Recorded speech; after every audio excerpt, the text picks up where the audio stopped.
नमस्कार। वीडियो की संख्या में देखते हैं भारतीय इतिहास। भारतीय इतिहास के अंतर्गत आधुनिक भारत का इतिहास इस लेक्चर में हम देखेंगे और यह प्रारंभिक परीक्षा यानी पीटी स्पेशल है। और यह लेक्चर जो है बेस्ड ऑन माइंड मैप यानी माइंड मैप पर आधारित एक महत्वपूर्ण लेक्चर है, जो कि ये जीएस बोर्ड का एक महत्वपूर्ण नोट्स है।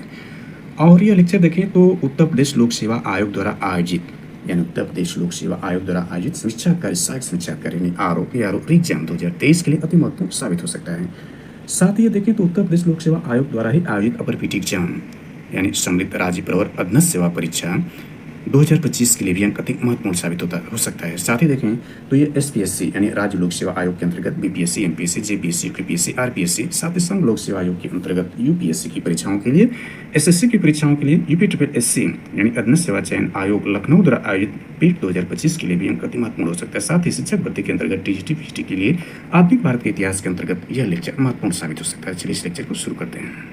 तो इसमें देख रहे हैं हम इतिहास और भारतीय इतिहास के अंतर्गत आधुनिक भारत का इतिहास इस लेक्चर में हम कवर कर रहे हैं। तो इसमें देखें इंडेक्स का इसका पूर्वावलोकन कर लें।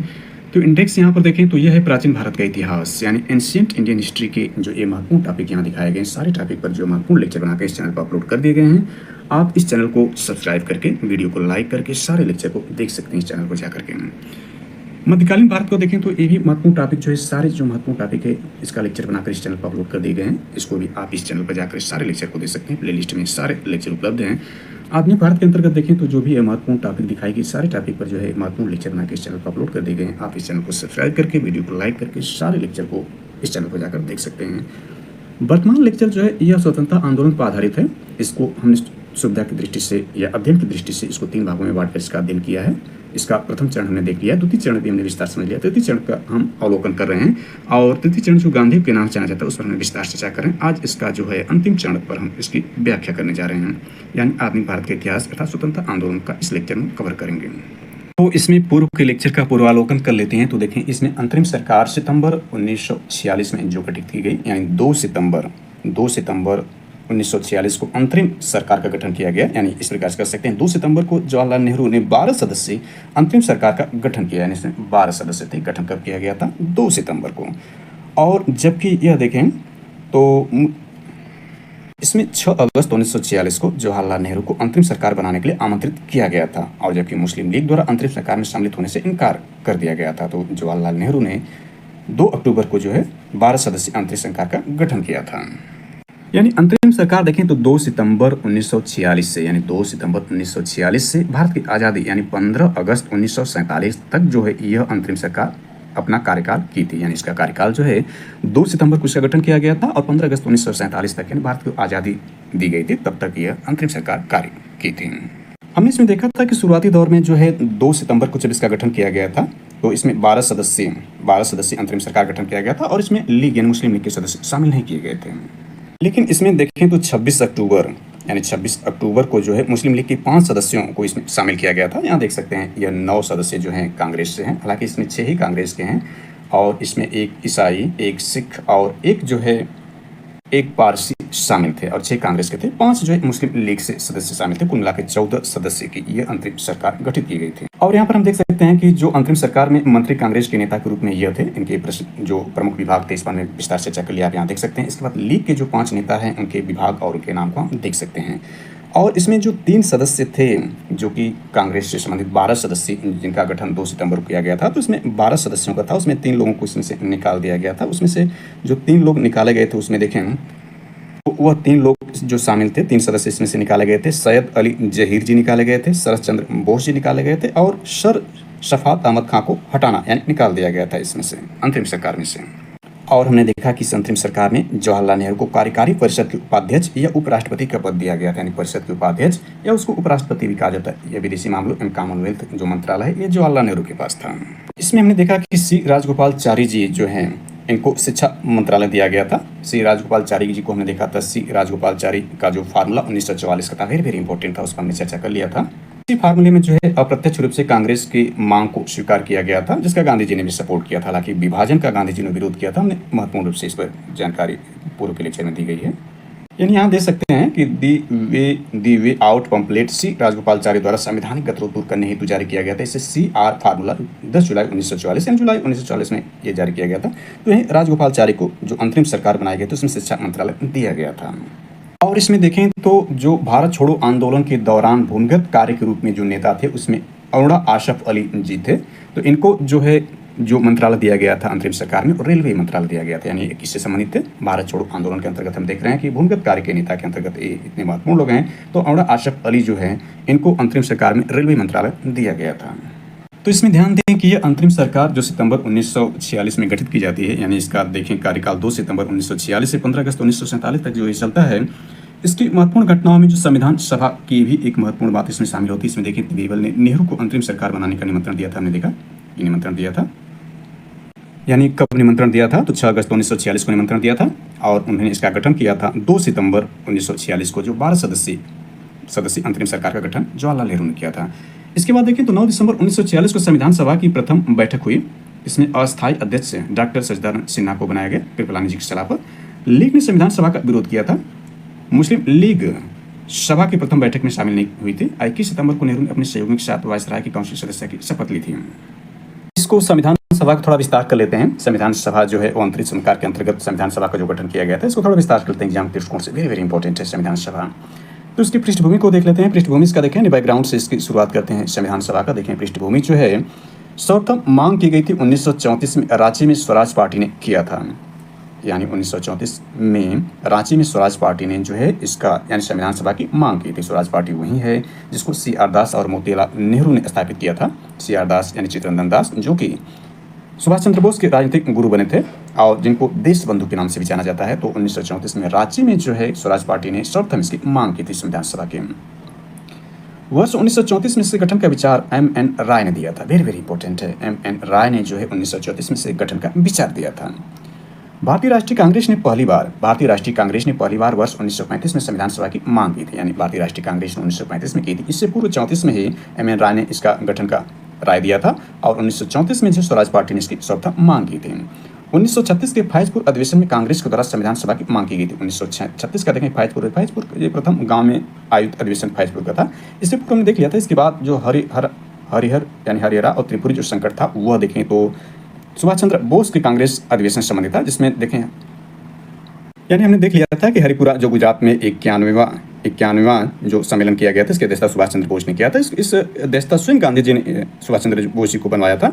जबकि त्रिपुरी संकट के अंतर्गत देखें तो त्रिपुरी संकट के अंतर्गत यह था कि उसी दौरान देखें उसी वर्ष 1939 में द्वितीय विश्व युद्ध शुरू होता है। तो सुभाष चंद्र बोस दोबारा कांग्रेस का अध्यक्ष बनना चाहते हैं, जबकि गांधी जी इनको नहीं बनाना चाहते हैं। इसलिए अपने समर्थित उम्मीदवार सीतारमैया को उठाते हैं, परंतु सुभाष चंद्र बोस उनको पराजित कर देते हैं। यानी 1377 के मुकाबले 1580 में पराजित कर देते हैं। परंतु अपनी कार्यकारिणी के गठन के प्रश्न में गांधी का विवाद जाने के कारण वे त्यागपत्र देते हैं और त्यागपत्र देकर फॉरवर्ड ब्लॉक की स्थापना करते हैं। इसके बाद राजेंद्र प्रसाद को इसका अध्यक्ष मनोनीत किया जाता है। त्रिपुरी संकट का विस्तार से चर्चा कर लिया। यह 1939 की बात है। यानी 38-39 में सुभाष चंद्र बोस से संबंधित है। और उससे पूर्व 1936 में जो फैजपुर अधिवेशन होता है, फैजपुर कांग्रेस का अधिवेशन, इसके बारे में ध्यान दें तो यह फैजपुर जो है बंगाल में 50वां अधिवेशन है। यह देखें तो जवाहरलाल नेहरू के अध्यक्षता में होता है। पहली बार कांग्रेस का अधिवेशन एक गांव में हुआ था। इस अधिवेशन में एक 13 सूत्रीय अस्थायी कृषि कार्यक्रम घोषित किया गया था। तो यही 1936 के फैजपुर अधिवेशन में कांग्रेस के द्वारा संविधान सभा की मांग की गई थी। एक निर्वाचित संविधान सभा द्वारा भारत के संविधान का निर्माण करने का प्रस्ताव सर्वप्रथम वर्ष 1942 में क्रिप्स मिशन द्वारा दिया गया था। क्रिप्स मिशन ने विस्तार चर्चा कर लिया है, आप वहाँ देख सकते हैं। यानी एक निर्वाचित संविधान सभा द्वारा भारत के संविधान का निर्माण करने का प्रस्ताव सर्वप्रथम 1942 में जो क्रिप्स मिशन भारत आया था उसके द्वारा किया गया था। यानी पूर्व में हमने देखा था क्रिप्स मिशन जो है मार्च 1942 में आता है। क्रिप्स प्रस्ताव जो है, क्रिप्स प्रस्ताव क्यों आता है इस पर थोड़ी चर्चा यहाँ पे कर लेते हैं। तो जापान के लगातार बढ़ती हुई शक्ति से अंतर्राष्ट्रीय समुदाय व्यथित हो गया था। अमेरिका, ऑस्ट्रेलिया और चीन ने ब्रिटेन पर भारत को स्वतंत्र करने के लिए दबाव डाला। परिणाम स्वरूप चर्चिल जो ब्रिटेन का प्रधानमंत्री उस दौरान था कंजर्वेटिव पार्टी से, चर्चिल ने 11 मार्च 1942 से क्रिप्स मिशन की घोषणा की। यानी क्रिप्स मिशन की घोषणा कब किया था? 11 मार्च 1942 को क्रिप्स मिशन घोषणा की। 23 मार्च 1942 से क्रिप्स मिशन भारत पहुंचा। कब पहुंचा था? यहाँ विभिन्न यानी पहुंचा था आपका 23 मार्च 1942 को। यहाँ विभिन्न नेताओं संपर्क के बाद क्रिप्स ने 30 मार्च 1942 को अपनी योजना प्रस्तुत की थी। तो उसी योजना में देखें तो एक निर्वाचित संविधान सभा द्वारा भारत के संविधान का निर्माण करने का प्रस्ताव सर्वप्रथम 1942 में क्रिप्स मिशन द्वारा दिया गया था। कैबिनेट मिशन योजना 1946 की सिफारिशों पर इसका गठन किया गया था। अभी हमने देखा था कैबिनेट मिशन को, यहाँ पर भी देख लें कैबिनेट मिशन। तो कैबिनेट मिशन 24 मार्च 1946 को आता है। तो कैबिनेट मिशन योजना 1946 की सिफारिश पर जो है यह संविधान सभा का गठन किया गया था। यह कैबिनेट मिशन कब आया था? 24 मार्च 1946 को। इस दौरान घटना यह होती है कि ब्रिटेन में 26 जुलाई 1945 को क्लेमेंट एटली के नेतृत्व में ब्रिटिश मंत्रिमंडल सत्ता ग्रहण करती है। इसी दौरान नौसेना के विद्रोह के एक दिन बाद 19 फरवरी 1946 को भारत सचिव लॉर्ड पैथिक लॉरेंस ने हाउस ऑफ लॉर्ड्स में घोषणा की कि ब्रिटिश सरकार ने भारत के संवैधानिक सुधारों के लिए कैबिनेट मिशन भेजने का निर्णय लिया। कैबिनेट मिशन 24 मार्च 1946 को दिल्ली पहुंचा। इस शिष्टमंडल में कुल 3 सदस्य थे। इसमें भारत सचिव पैथिक लॉरेंस था, व्यापार बोर्ड के अध्यक्ष स्टेट फोर्ड क्रिप्स था और नौसेना के प्रमुख एजी अलेक्जेंडर थे। 16 मई 1946 से कैबिनेट मिशन ने अपनी रिपोर्ट प्रस्तुत की थी। तो यहाँ जो है देखें, जो संविधान सभा का गठन किया गया था वो 1946 के कैबिनेट मिशन योजना पर इसका गठन किया गया था और सर्वप्रथम वर्ष 19 में क्रिप्स मिशन द्वारा किया गया था। इसमें यानी निर्वाचित संविधान सभा यानी एक निर्वाचित संविधान सभा द्वारा भारत के संविधान का निर्माण करने का प्रस्ताव सर्वप्रथम वर्ष 1942 क्रिप्स मिशन द्वारा दिया गया था, जबकि गठन कब हुआ था? 1946 के कैबिनेट मिशन की सिफारिश पर गठन किया गया था। आगे इसमें देखें तो यह है कि प्रति 10 लाख व्यक्तियों पर एक प्रतिनिधि के निर्वाचन की व्यवस्था, यानी प्रति 10 लाख व्यक्तियों पर एक प्रतिनिधि के निर्वाचन की व्यवस्था, अप्रत्यक्ष निर्वाचन का परिणाम वैश्य मताधिकार पर आधारित। यानी कैबिनेट मिशन में क्या प्रावधान था कि प्रति 10 लाख व्यक्तियों पर एक प्रतिनिधि की निर्वाचन की व्यवस्था थी और अप्रत्यक्ष निर्वाचन का परिणाम था वैश्य मताधिकार पर आधारित। एग्जाम के दृष्टिकोण से महत्वपूर्ण है कि वैश्य मताधिकार पर आधारित था। संविधान सभा के लिए चुनाव जुलाई अगस्त 1946 में संपन्न हुआ। संविधान सभा के कुल सदस्य संख्या वेरी इंपॉर्टेंट है। संविधान सभा की कुल सदस्य संख्या 389 निर्धारित थी।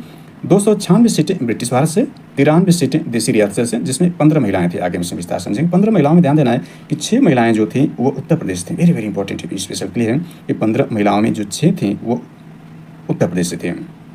यानी जो संयुक्त प्रांत है, यानी संयुक्त प्रांत को जो है बाद में आदमी को उत्तर प्रदेश कर दिया गया है। तो जो 6 महिलाएं थीं, यानी 6 जो महिलाएं थी वो उत्तर प्रदेश से संबंधित थी संविधान सभा में। तो हमने देखा इसके कुल सदस्य संख्या कितनी थी? 389 थी, जिसमें 296 ब्रिटिश भारत से थी, 93 सीटें देसी रियासतों से शामिल थी। इसमें ध्यान देना है कि संविधान सभा से मुस्लिम लीग के अलग होने के बाद, यानी संविधान सभा से मुस्लिम लीग के अलग होने के बाद 299, यानी पहले कितनी थी? 389। मुस्लिम लीग जब अलग हो गया तो 299 हो गई। इसमें से भारतीय प्रांत से 229, देसी रियासतों से 70 हो गई। देसी रियासतों से कितनी पहले थी? 93 थी, अब 70 हो गई, यानी इसमें 23 कम हो गई। और यहाँ पर 229 भारतीय प्रांत से थे, यानी 296 सीटें ब्रिटिश प्रांत, यानी अब यह कर 296 से 229 हो गई और ये 389 से 299 रह गए। आगे इसमें देखते हैं देसी रियासतों ने संविधान सभा में भाग नहीं लिया। इंपॉर्टेंट यह है कि देसी रियासतों ने संविधान सभा में भाग नहीं लिया था। राज्यों की विधानसभाओं का उपयोग निर्वाचक मंडल के रूप में किया गया। राज्यों की विधानसभाओं का जो उपयोग है निर्वाचक मंडल के रूप में किया गया। 9 दिसंबर 1946 को संविधान, यानी 9 दिसंबर 1946 को सभा की पहली बैठक में कुल 207 सदस्यों ने हिस्सा लिया था। वेरी इंपॉर्टेंट है कि संविधान सभा की बैठक कब की गई थी? तो 9 दिसंबर 1946 को इसकी पहली बैठक की गई। इसमें 207 सदस्यों ने पार्टिसिपेट किया। 9 दिसंबर 1946 को सभा की प्रथम बैठक के अस्थायी अध्यक्ष डॉक्टर सच्चिदानंद सिन्हा बनाए गए थे। या यूं कहें तो इसमें यह है कि 9 दिसंबर 1946 को संविधान सभा की प्रथम बैठक में मुस्लिम लीग की अनुपस्थिति में आचार्य जेबी कृपलानी के आह्वान पर डॉक्टर सच्चिदानंद सिन्हा सभा के वयोवृद्ध सदस्य को संविधान सभा का अध्यक्ष यानी अस्थायी अध्यक्ष नियुक्त किया गया। बाद में इस प्रथम सत्र में ही, इंपॉर्टेंट है कि बाद में इस प्रथम सत्र में ही 11 दिसंबर 1946 को डॉक्टर राजेंद्र प्रसाद को निर्विरोध रूप से संविधान सभा का अस्थायी अध्यक्ष निर्वाचित किया गया। दरअसल संविधान सभा के 12 सत्र या बैठकों के दौर हुए थे, यानी संविधान सभा का कितना जो दौर हुआ तो 12 सत्र या बैठकों का दौर थे और हमने पहला इसका दौर देख लिया। पहला दौर 9 दिसंबर को था। तो 11 दिसंबर 1946 को संविधान सभा ने डॉक्टर राजेंद्र प्रसाद को निर्विरोध संविधान सभा के अस्थायी अध्यक्ष के रूप में निर्वाचित किया, यानी अस्थायी ये रहे। यह प्रथम सत्र के ही, यानी 12 सत्र यह बैठक हुई थी, तो यह प्रथम बैठक में ही इनको जो है 2 दिन बाद जो है डॉक्टर राजेंद्र प्रसाद जी को इसका अस्थायी अध्यक्ष नियुक्त किया गया। जबकि यह डॉक्टर सच्चिदानंद सिन्हा जो है वयोवृद्ध सदस्य थे, इनको जेबी कृपलानी के आह्वान पर इनको जो है अस्थायी अध्यक्ष बनाया गया था सभा की प्रथम बैठक में ही। और इसके 2 दिन बाद सभा की प्रथम बैठक में ही जो है इनको डॉक्टर राजेंद्र प्रसाद, जो बाद में भारत के प्रथम राष्ट्रपति बने लगातार 2 बार, इस पर आगे हम चर्चा करेंगे, तो इनको निर्विरोध निर्वाचित किया गया था अध्यक्ष के रूप में। 13 दिसंबर 1946 को JL नेहरू यानी जवाहरलाल नेहरू द्वारा उद्देश्य प्रस्ताव प्रस्तुत किया गया, जिससे प्रस्तावना के नाम से जाना जाता है। वेरी इंपॉर्टेंट है। संविधान सभा के सचिव यानी संविधान सभा के सेक्रेटरी या सचिव HV राव अयंगर, संविधान सभा मुख्य प्रारूपकार जो थे HN मुखर्जी जी थे, यानी संविधान सभा के सचिव HVR अयंगर जी थे, संविधान सभा के मुख्य प्रारूपकार NH मुखर्जी जी थे। यानी इसके 12 सत्रों की चर्चा कर लेते हैं। तो पहला सत्र देखें तो इसके पहले सत्र को देखें तो पहला सत्र जो इसका था 9 से यानी 9 दिसंबर से लेकर के 23 दिसंबर तक जो है 23 दिसंबर तक पहला सत्र चला था। यानी 9 दिसंबर से 23 सितंबर 1946 तक पहला सत्र चला था। दूसरा सत्र देखें तो 20 से 25 जनवरी 1947 तक चला था। तीसरा जो है 28 से 2 मई 1947 तक तीसरा चला था। चौथा जो है 14 से 31 जुलाई तक चला था, यानी 14 से 31 जुलाई 1947 तक चला था। पाँचवां जो है 14 से 30 अगस्त तक 1947 तक। छठा जो है 27 जनवरी तक चला था, 27 जनवरी 1948 तक। सातवां 4 नवंबर 1948 तक, 4 नवंबर 1948 से लेकर के 8 जनवरी 1949 तक। आठवां 16 मई से 16 जून 1949 तक। नौवां 30 जुलाई से 18 सितंबर 1949 तक। 10वां 6 से 17 अक्टूबर 1949 तक। 11वां 4 से 6 नवंबर 1949 तक। और 12वां जो आखिरी था 24 जनवरी 1950 को हुआ था। मुस्लिम लीग ने इस संविधान सभा का विरोध किया और पृथक पाकिस्तान की मांग को अधिक प्रखर रूप से सामने रखा था। यानी इंपॉर्टेंट है कि प्रथम यानी 12 सत्रों में प्रथम यह जो आपका है 9 से 23 दिसंबर 1946 तक होता है और आखिरी जो है संविधान सभा इन 12वां 24 जनवरी 1950 को जो है आखिरी संविधान सभा का सत्र आयोजित किया जाता है, बैठक आयोजित किया जाता है। अब इसमें देखते हैं संविधान सभा में कुल महिलाओं की संख्या 15 थी, जिसमें से 6 जो उत्तर प्रदेश संबंधित थे, जिसमें मुख्य रूप से देखें तो विजय लक्ष्मी पंडित जी थे, जो कि यूएनओ में भारत की तरफ से जाने वाली यह प्रथम महिला थी और यूएनओ में अध्यक्षता करने वाली भी यह प्रथम महिला थी, विजय लक्ष्मी पंडित जी। और इसमें देखें तो महत्वपूर्ण रूप से जो है सूचना के प्रणाली जी भी उत्तर प्रदेश संबंधित हैं और यह भारत के किसी भी राज्य की महिला मुख्यमंत्री बनने वाली प्रथम महिला हैं और ये उत्तर प्रदेश की चौथी सीएम या मुख्यमंत्री बनी थी सूचना के प्रणाली जी। तो ये महत्वपूर्ण महिलाओं को आप देख सकते हैं, जो 15 महिलाएं थी, इसमें से 6 जो उत्तर प्रदेश संबंधित हैं, जिसमें देखें तो यह विजय लक्ष्मी पंडित, राजकुमारी अमृता कौर, सरोजिनी नायडू जी भी देखें तो यह उत्तर प्रदेश की प्रथम राज्यपाल थे, प्रथम राज्यपाल थे और भारत के किसी भी राज्य की प्रथम राज्यपाल होने का भी इनको महिला राज्यपाल होने का गौरव सरोजिनी नायडू जी को है। इसके बाद पूर्णिमा बनर्जी, लीला राय, जी दुर्गा बाई, हंसा मेहता, कमला चौधरी, रेणुका राय, मालती चौधरी, दक्षयानी, वेलायुधन, बेगम एजाज रसूल, एनी मस्करीनी, अम्मू स्वामीनाथन महत्वपूर्ण महिलाएं शामिल थीं। इसमें ध्यान दें कि इसमें जो 3 महिलाएं हैं, 15 महिलाओं में से 3 महिलाएं केरला से थीं, 6 महिलाएं उत्तर प्रदेश से, हमने देख लिया, 3 महिलाएं जो है इसमें केरला से संबंधित हैं। इसमें दुर्गाबाई देशमुख को देखें, यानी यहाँ पर हैं जी दुर्गाबाई, यानी दुर्गाबाई देशमुख को देखें तो इनको लौ महिला यानी आयरन लेडी के नाम से जाना जाता है। आंध्र प्रदेश महिला की संस्थापक थी। यह नमक सत्याग्रह का आयोजन आंध्र प्रदेश में इन्होंने किया था। संविधान सभा में ध्यान दें, जो इसका यदि वर्गीकरण कर लें संविधान सभा का, तो इसमें हमने देखा 15 महिलाएं, संविधान सभा 15 महिलाएं थी। 33 इसमें देखें 33 जो सदस्य थे वो एसटी से संबंधित थे, यानी शेड्यूल ट्राइब थे, 33 सदस्य। और इसमें देखें 213 जो थे, 213 सामान्य सदस्य थे और इसमें जो है 79 मुसलमान थे, यानी 79 मुसलमान थे और इसमें जो है 4 सिख थे। मुसलमान होने का मतलब मुस्लिम लीग के सदस्य नहीं थे, बल्कि ये मुस्लिम थे, भारतीय मुस्लिम थे, यानी 79 मुसलमान इसमें शामिल थे, मुस्लिम थे। 213 सामान्य थे, 33 इसमें एसटी कैटेगरी थे और जो 15 थी वो महिला सदस्य थे इसमें और 4 इसमें सिख समुदाय से संबंधित थे। संविधान सभा में सदस्यों की संख्या ये थी।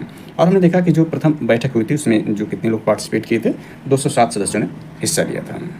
इसमें इंपॉर्टेंट रूप से देखें संविधान निर्माण की प्रक्रिया, यानी संविधान सभा को हम देख रहे हैं तो यह भी ध्यान दें, संविधान सभा में देखें तो संविधान निर्माण की प्रक्रिया में निर्माण में लगा समय 2 वर्ष 11 माह 18 दिन। निर्माण में कितना समय लगा था? 2 वर्ष 11 माह और 18 दिन का समय लगा था।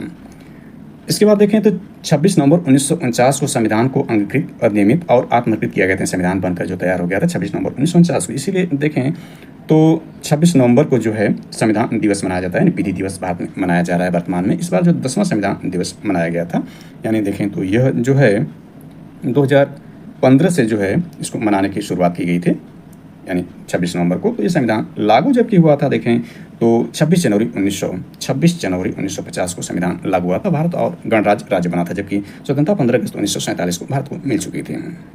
26 जनवरी को क्यों लागू किया गया था, इस पर हमने चर्चा कर लिया था कि देखें जो लाहौर अधिवेशन हुआ था उसमें 26 जनवरी को जो है स्वतंत्रता दिवस मनाया गया था।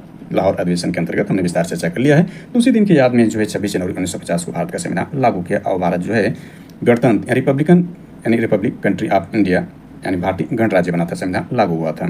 जबकि 15 अगस्त 1947 को भारत को आज़ादी मिली थी। हालांकि आज़ादी भारत के हाथ में नहीं थी, क्योंकि देखें 6 अगस्त और 9 अगस्त को अमेरिका द्वारा जापान पर जो है वो एटम बम गिराया जाता, और इसके देखें 6 दिन बाद यानी 15 अगस्त को जो है जापान सरेंडर कर देता है। 15 अगस्त 1945 को जापान सरेंडर कर देता है। इसके बाद द्वितीय विश्व युद्ध समाप्त हो जाता है। तो इसी दिन की याद में जो अंग्रेज जो होते हैं भारत को आज़ादी 15 अगस्त 1947 को देते हैं, 2 साल बाद देते हैं। जबकि इससे पूर्व 14 अगस्त को ही भारत का बंटवारा कर देते हैं, जिसको हमने चर्चा किया था। 14 अगस्त को भारत का बंटवारा करके 2 राज्य पाकिस्तान और 2 देश पाकिस्तान और भारत में बंटवारा कर देते हैं। पाकिस्तान तो आज भी एक देश बना हुआ है, लेकिन भारत राष्ट्र हो चुका है, एक विकसित राष्ट्र की ओर अग्रसर है। जबकि पाकिस्तान एक देश के रूप में राष्ट्र कभी बन ही नहीं पाया, बल्कि एक देश के रूप में जो आज भी एक नाकामयाब देश और संविधान वहाँ पर है, अर्थात वहाँ पर सैनिक शासन, संविधान की धज्जियाँ हमेशा उड़ाई जाती है, और वहाँ के गलत हाथों में जो नेतृत्व हमेशा बना रहता है, यानी वहाँ की जनता तो निर्दोष है, और वह देखें तो उस पर हमेशा वहाँ के शासकों का जो अत्याचार होता रहता है।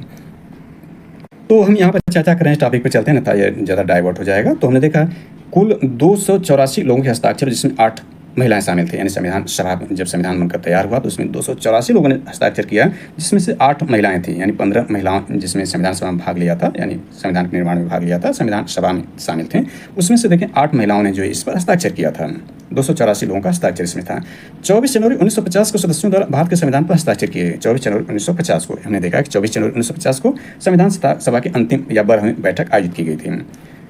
बेनेगल नरसिंह राव यानी BN राव को संवैधानिक सलाहकार, वेरी वेरी इंपॉर्टेंट है, बेनेगल नरसिंह राव, इन्हीं का BN राव संवैधानिक सलाहकार बनाया गया। अभी हमने शुरू में ही इनको देखा था, यानी यहाँ पर देख सकते हैं कि ये इसके गठन का विचार, यानी 1934 में इसके गठन का विचार MN राय, यही MN राय, बल्कि यह BN राव हैं, MN राय दूसरे हैं, सॉरी, MN राय गठन का विचार दिया था। और यहाँ पर देख सकते हैं कि बेनेगल यानी BN राव को जो है संवैधानिक सलाहकार बनाया गया था। संविधान पूर्ण रूप से 26 जनवरी 1950 को लागू हुआ था, इसको हमने चर्चा कर लिया था। संविधान सभा की आलोचना, यानी संविधान सभा थी उसकी आलोचना भी कुछ लोगों ने किया था। तो देख लेते हैं कौन कौन आलोचना संविधान सभा किए थे। तो ग्रेनविले ऑस्टिन, संविधान सभा कांग्रेस और यानी इसने क्या कहा था, संविधान सभा कांग्रेस थी और कांग्रेस भारत, इसने कहा था। लॉर्ड विस्काउंट, यह हिंदुओं का निकाय था, यह कहा था। विंस्टन चर्चिल जो देखें द्वितीय विश्व युद्ध के समय यह ब्रिटेन का प्रधानमंत्री था, कंजर्वेटिव पार्टी से। इसके बाद देखें तो इसको लेबर पार्टी का जो इटली था उसने पराजित कर दिया था। तो चर्चिल क्या कहता है, भारत के केवल एक बड़े समुदाय का प्रतिनिधित्व करता है। और निराजुद्दीन अहमद ने इसे अपवहन समिति कहा था, यानी वेरी इंपॉर्टेंट, अपवहन समिति किसने कहा था संविधान सभा को, तो निराजुद्दीन अहमद ने कहा था। अब इसके बाद भारतीय स्वतंत्रता अधिनियम 1947 को समझ लेते हैं, यानी भारतीय स्वतंत्रता अधिनियम 1947 को समझ लेते हैं। तो इसमें देखें 20 फरवरी 1947 को ब्रिटिश प्रधानमंत्री क्लेमेंट एटली ने घोषणा की कि 30 जून 1947 को भारत में ब्रिटिश शासन समाप्त हो जाएगा। यानी कब उसने कहा था, यह देख सकते हैं 3 जून 1947 को माउंटबेटन प्लान पेश हुआ। 4 जुलाई 1947 को ब्रिटिश संसद में प्रस्तावित था, यानी 3 जून 1947 को माउंटबेटन प्लान पेश हुआ। और इसमें देखें तो 14 जुलाई 1947 को ब्रिटिश संसद में प्रस्तावित हुआ। 15 जुलाई 1947 को हाउस ऑफ कॉमर्स में पारित हुआ। इसके बाद 16 जुलाई 1947 को हाउस ऑफ लॉर्ड्स में पारित हुआ। 18 जुलाई 1947 को सम्राट के हस्ताक्षर हुए, यानी 18 जुलाई और 3 जुलाई से वेरी वेरी इंपॉर्टेंट एग्जाम दृष्टिकोण से। तो यह है कि इसके बाद सत्ता उत्तरदायी भारतीय हाथों में सौंप दी जाएगी। इस घोषणा पर मुस्लिम लीग ने आंदोलन किया और भारत के विभाजन की बात कही। 3 जून 1947 को ब्रिटिश सरकार ने फिर स्पष्ट किया कि 1946 में गठित संविधान सभा द्वारा बनाया गया संविधान उन क्षेत्रों पर लागू नहीं होगा जो इसे स्वीकार नहीं करेंगे। इसी दिन 3 जून 1947 को वायसराय लॉर्ड माउंटबेटन ने विभाजन की योजना पेश की, जिसे माउंटबेटन योजना कहा गया। इस योजना को कांग्रेस और मुस्लिम लीग ने स्वीकार किया। इस प्रकार भारतीय स्वतंत्रता अधिनियम 1947 बनकर लागू हो गया। इसमें देखें तो यह क्या है, वायसराय पद और ब्रिटेन में भारत सचिव पद की समाप्ति। इसमें देखें वायसराय पद जो कि 1857 की क्रांति के बाद जो है यह वायसराय का पद सृजित हुआ था और प्रथम वायसराय लॉर्ड कैनिंग बना था, जिसको हमने विस्तार समझ लिया है। तो वायसराय पद और ब्रिटेन भारत सचिव के पद की समाप्ति हो गई। शाही उपाधि से भारत का सम्राट शब्द हटा दिया गया। शाही उपाधि से भारत का सम्राट पद शब्द समाप्त कर दिया गया, जो कि 1857 की क्रांति के बाद ये दोनों बातें शामिल की गई थी। 15 अगस्त 1947 को भारत और पाकिस्तान 2 डोमिनियन राज्यों का गठन किया गया। इसमें ध्यान दें तो यह है कि इन राज्यों में गवर्नर जनरल पद सृजित माउंटबेटन भारत के प्रथम गवर्नर जनरल बने, जबकि जिन्ना पाकिस्तान के प्रथम गवर्नर जनरल बना, यानी जिन्ना पाकिस्तान का प्रथम गवर्नर जनरल बनाए गए। सत्ता का उत्तरदायित्व इन डोमिनियंस की संविधान सभा करेगी, यानी सत्ता का उत्तरदायित्व इन डोमिनियंस की संविधान सभा करेगी, तथा जब तक ये सभाएं नए संविधान का निर्माण न कर लें तब तक संसद के रूप में संविधान सभा कार्य करेगी। इंपॉर्टेंट है कि संसद के रूप में संविधान सभा कार्य करे जब तक नया संविधान न बन जाए। भारतीय रियासतें चाहे तो भारत डोमिनियन या पाकिस्तान यानी पाक डोमिनियन के साथ मिल सकती हैं या स्वतंत्र रह सकती हैं, ऐसा बात भारतीय स्वतंत्रता अधिनियम 1947 में कहा गया। यानी इसमें कुछ और बातों को शामिल करें तो यह है कि इसने भारत में ब्रिटिश राज समाप्त कर दिया। यानी भारतीय स्वतंत्रता अधिनियम 1947 इसने भारत में ब्रिटिश राज समाप्त कर 15 अगस्त 1947 को इसे स्वतंत्र और संप्रभु राष्ट्र घोषित कर दिया। इसने भारत का विभाजन कर दो स्वतंत्र डोमिनियन संप्रभु राष्ट्र भारत और पाकिस्तान का सृजन किया, जिन्हें ब्रिटिश राष्ट्रमंडल में से अलग होने की स्वतंत्रता थी। इसने वायसराय का पद समाप्त कर दिया और उसके स्थान पर दोनों डोमिनियंस राज्यों में गवर्नर जनरल के पद का सृजन किया, जिसकी नियुक्ति नए राष्ट्र की कैबिनेट की सिफारिश पर ब्रिटेन के ताज को करनी थी। ध्यान देना है कि कैबिनेट की सिफारिश थी, लेकिन ब्रिटेन के ताज के द्वारा ही गवर्नर जनरल के पद की नियुक्ति करनी थी। इन पर ब्रिटेन की सरकार का कोई नियंत्रण नहीं होना था। इंपॉर्टेंट यह बन जाता है कि इसने दोनों डोमिनियंस राज्यों में संविधान सभाओं को अपने देशों का संविधान बनाने, उसके किसी भी देश के संविधान को अपनाने की शक्ति दी। सभाओं को यह भी शक्ति थी कि वे किसी भी ब्रिटिश कानून को समाप्त करने के लिए कानून बना सकती है। यहाँ तक कि उन्हें स्वतंत्रता अधिनियम को भी निरस्त करने का अधिकार था। यानी संविधान सभा जो था वो स्वतंत्रता अधिनियम को भी निरस्त कर सकती थी। यह वेरी इंपॉर्टेंट है। 15 अगस्त 1947 के बाद ब्रिटिश संसद में पारित हुआ कोई भी अधिनियम दोनों डोमिनियंस पर तब तक लागू नहीं होगा जब तक दोनों डोमिनियंस इस कानून को मानने के लिए कानून नहीं बना लेंगे। इसमें इंपॉर्टेंट बातों को कवर करें तो यह है कि इसके अंतर्गत यह था कि इसने भारत के राज्य सचिव द्वारा सिविल सेवा में नियुक्तियां करने और पदों के आरक्षण करने की प्रणाली समाप्त कर दी। 15 अगस्त 1947 से पूर्व के सिविल सेवा कर्मचारियों को वही सुविधाएं मिलती रही जो उन्हें पहले से प्राप्त थी। 15 अगस्त 1947 की मध्यरात्रि को भारत में ब्रिटिश शासन का अंत हो गया और समस्त शक्तियां दो नए स्वतंत्र डोमिनियनों यानी भारत और पाकिस्तान को हस्तांतरित कर दी गई। लॉर्ड माउंटबेटन नए डोमिनियन भारत के प्रथम गवर्नर जनरल बने। उन्होंने जवाहरलाल नेहरू को भारत के पहले प्रधानमंत्री के रूप में शपथ दिलाई। 1946 में बनी संविधान सभा को स्वतंत्र भारतीय डोमिनियन की संसद के रूप में स्वीकार कर लिया गया। यानी संविधान सभा जो थी, हमने देखा कि वह संविधान सभा जो है 2 सितंबर 1946 से 15 अगस्त 1947 तक वह भारतीय डोमिनियन की संसद के रूप में कार्य करती रही जब तक नया संविधान लागू नहीं कर दिया गया। जब तक भारत को स्वतंत्रता 15 अगस्त 1947 को प्राप्त हो गई तब तक यह कार्य करती रही भारतीय संसद के रूप में। इस जानकारी और ऐड कर लेते हैं, हालांकि इसमें यह शामिल करना आवश्यक नहीं, लेकिन थोड़ी जानकारी देख लेते हैं। संविधान सभा की समिति अध्यक्ष को इसमें समझ लेते हैं। तो संविधान सभा की समितियां अध्यक्ष को देखें तो इसमें यह महत्वपूर्ण कार्य संचालन समिति की एन मुंशी जी इसके अध्यक्ष थे। सुप्रीम कोर्ट हेतु तदर्थ समिति एस वरदायरी जी थे और राजेंद्र प्रसाद जो अध्यक्षता में जो समिति बनी थी तदर्थ जनरल समिति की अध्यक्षता राजेंद्र प्रसाद जी ने किया था। प्रक्रिया नियम समिति के भी अध्यक्ष यही थे राजेंद्र प्रसाद जी, संचालन समिति के भी अध्यक्ष यही थे। सरदार पटेल जी द्वारा देखें 3 समितियों के भी अध्यक्ष थे, प्रांतीय संविधान समिति के, मूल अधिकार समिति के और अल्पसंख्यक जनजाति समिति के अध्यक्ष यह सरदार पटेल जी थे। इसके अलावा देखें जवाहरलाल नेहरू भी देखें 3 समितियों के अध्यक्ष थे। इसमें संघ शक्ति समिति, राज्यों के लिए समिति और संघीय संविधान समिति के अध्यक्ष जो है जवाहरलाल नेहरू जी थे।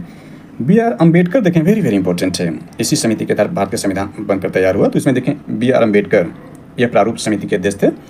यह प्रारूप समिति गठन 29 अगस्त 1947 की अध्यक्षता डॉक्टर अम्बेडकर जी ने। पहला प्रारूप फरवरी 1948 में प्रकाशित, दूसरा प्रारूप अक्टूबर 1948 में प्रकाशित। यानी फरवरी 1948 में पहला प्रारूप, दूसरा प्रारूप अक्टूबर 1948 में, अंतिम प्रारूप 4 नवंबर 1948 को अम्बेडकर द्वारा पेश किया गया। इसमें सदस्य इसके वेरी इंपॉर्टेंट आते हैं। यानी सदस्य मेंबर कौन है, यानी अम्बेडकर जी द्वारा देखें इसकी अध्यक्षता की गई। कुल मिलाकर इसमें इनको मिलाकर 7 सदस्य थे। अम्बेडकर जी को शामिल कर लें तो इसमें यह है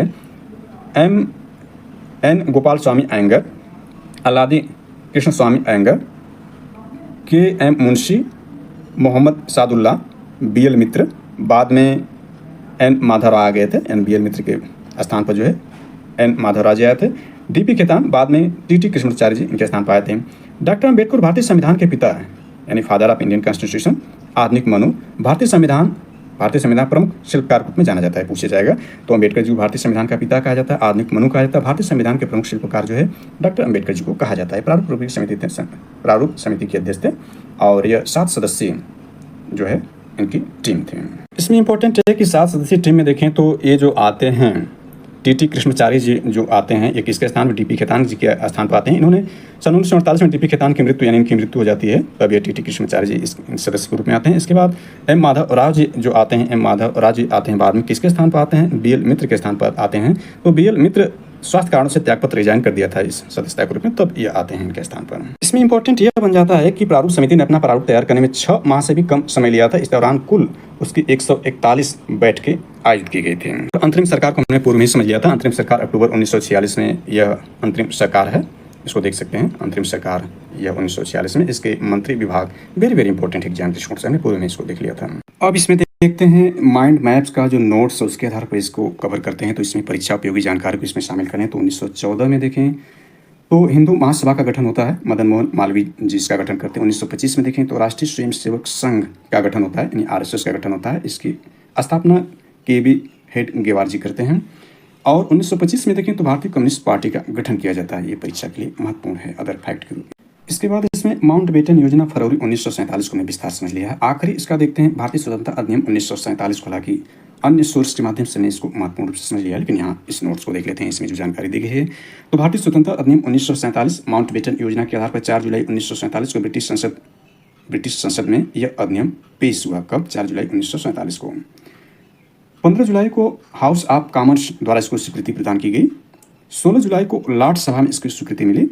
18 जुलाई को सम्राट द्वारा पारित। वेरी वेरी इंपॉर्टेंट है कि यह जो है भारतीय स्वतंत्रता अधिनियम 1947 का पारित किया गया था, तो 18 जुलाई 1947 को पारित किया गया था। इसकी मुख्य बातों को शामिल कर लेते हैं। तो इसमें मुख्य बातें यह है कि भारत पाक के विधानमंडलों को कुछ विषयों पर कानून का निर्माण कर दिया गया। इसमें देखते हैं भारत पाक के कुछ विधानमंडलों को, यानी भारत पाकिस्तान के विधानमंडलों को कुछ विषयों पर कानून निर्माण का पूर्ण अधिकार दिया गया। 15 अगस्त 1947 को भारत पाक 2 डोमिनियन के रूप में होंगे, ऐसी बातें इसमें शामिल थी। यानी 14 अगस्त को पाकिस्तान और 15 अगस्त को भारत जो है 2 डोमिनियन के रूप में कार्य करेंगे। पाकिस्तान के प्रथम गवर्नर जनरल जिन्ना को बनाया गया, तब भारत के प्रथम गवर्नर जनरल जो है स्वतंत्र भारत के वो माउंटबेटन बने। जबकि भारतीय गवर्नर जनरल के रूप में हमने देखा था भारत के अंतिम भारतीय गवर्नर जनरल जो सी राजगोपालाचारी जी को बनाया गया था। इसके बाद नोट में इसमें देख लेते हैं तो यह 15 अगस्त 1947 तक 136 देशी रियासतें भारत में शामिल हो चुकी थीं। वहीं कश्मीर ने 26 अक्टूबर 1947 को, हैदराबाद एवं जूनागढ़ ने 1948 में विलय पत्रों पर हस्ताक्षर किए थे। यानी कश्मीर देखें तो 26 अक्टूबर 1947 को, हैदराबाद और जूनागढ़ जो रियासतें थी वो 1948 में विलय पत्रों पर हस्ताक्षर करके भारत में शामिल की गई थी।